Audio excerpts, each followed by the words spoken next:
বলতে যে কোনো অ্যামিন হতে পারে, অ্যানিলিন বলতে অ্যারোমেটিক অ্যামিন বোঝায়। তো অ্যামিনের ক্ষেত্রে ধরুন হচ্ছে RNH2 দিলাম আমি, স্যার এটা কি অ্যামিন না? অ্যালকাইল অ্যামিন, এটা অ্যামিন, সেটা যে কোনো অ্যামিন হতে পারে, অ্যালকাইল অ্যামিন। আবার যদি আমি বলি হচ্ছে অ্যানিলিন, তাহলে অ্যানিলিন বলতে কি বোঝায়? C6H5NH2, বেনজিনের ওপর NH2, তাই না?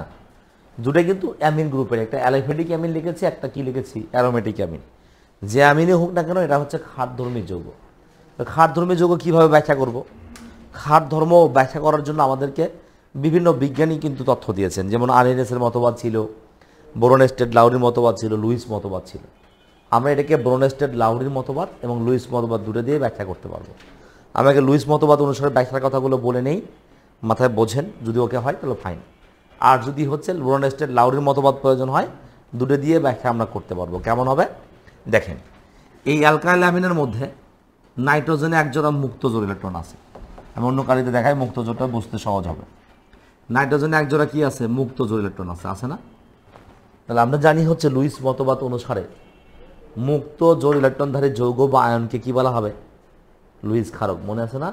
তাহলে মুক্ত জোড় ইলেকট্রনধারী যৌগ বা আয়ন যেগুলো আছে এরা হচ্ছে ইলেকট্রন গ্রহী দাতা গ্রুপ। কি গ্রুপ? দাতা গ্রুপ, আর লুইস ক্ষারক। তাহলে অ্যামিন বলি, অ্যালকাইল অ্যামিন বলি, আর অ্যানিলিন বলি, অ্যালিফেটিক অ্যামিন বলি, অথবা অ্যারোমেটিক অ্যামিন বলি, অথবা হচ্ছে অ্যানিলিন বলি বা মিথাইল অ্যামিন বলি, যাই বলি না কেন, অ্যামিনের মধ্যে নাইট্রোজেনে একজোড়া মুক্ত জোড় ইলেকট্রন রয়েছে। এই মুক্ত জোড় ইলেকট্রন থাকার কারণে এরা হচ্ছে লুইস কি ক্ষারক। তাহলে অবশ্যই অ্যালকাইল অ্যামিন বা অ্যানিলিন কি ধরবে? ক্ষার ধরবে। তাহলে এই প্রশ্নের 2 মার্কসের উত্তর কীভাবে লিখবেন? আগে সংকেতটা লিখে নিলেন, তারপরে লুইসের এই তথ্যটা লিখবেন, তারপরে বলবেন যে নাইট্রোজেনে যেহেতু একজোড়া মুক্ত জোড় ইলেকট্রন এখানে রয়েছে, তাই লুইস মতবাদ অনুসারে অ্যামিনটা কী ধর্মী? ক্ষারধর্মী যৌগ। একদম সোজা, মানে মাথায় ভালো করে ঢুকে গেলে এগুলো সমস্ত কোশ্চেন উত্তর মুখস্থ করতে হবে না, নিজে থেকে লিখতে পারবেন। আর যদি বলেন স্যার আর কোনো তথ্য দিয়ে ব্যাখ্যা করা যাবে না, যাবে। ব্রোনস্টেড লাউরি মতবাদ অনুসারে ব্যাখ্যা করতে পারবেন। কেমন করে? এই যে অ্যামিনের সাথে যদি আমি যে কোনোভাবে একটা H+ যুক্ত হয়, হতে পারে কি না? কারণ এই একজোড়া ইলেকট্রন দরকার আছে, আর অ্যামিনের নাইট্রোজেনে একজোড়া ইলেকট্রন মুক্ত আছে। তাহলে মুক্তর সাথে এটা যুক্ত হয় কি তৈরি করবে? আর NH3 কিন্তু কি হবে? প্লাস। এর নাম কি? অ্যালকাইনিয়াম আয়ন। ওটা অ্যামিন না, তাহলে ছিল আগেরটা কি ছিল?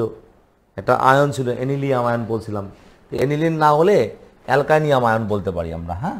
তো এর সাথেও ঠিক একইভাবে, তাহলে এই যে হাইড্রোজেন গ্রহণ করেছে, প্রোটন গ্রহণ করেছে না, C6H5, তারপর হচ্ছে NH3+ হবে।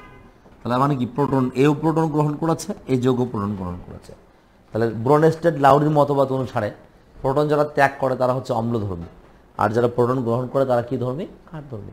তাহলে এই যে অ্যালকাইল অ্যামিন, তারপরে হচ্ছে ধরেন হচ্ছে এখানে অ্যারোমেটিক অ্যামিন, দুজনেই কিন্তু প্রোটন গ্রহণ করেছে, H+ গ্রহণ করেছে। তাহলে দুটাই কি ধর্মী যৌগ হচ্ছে? ক্ষারধর্মী যৌগ হচ্ছে। বোঝা গেছে বিষয়টা? এর কথা বলছি আমরা।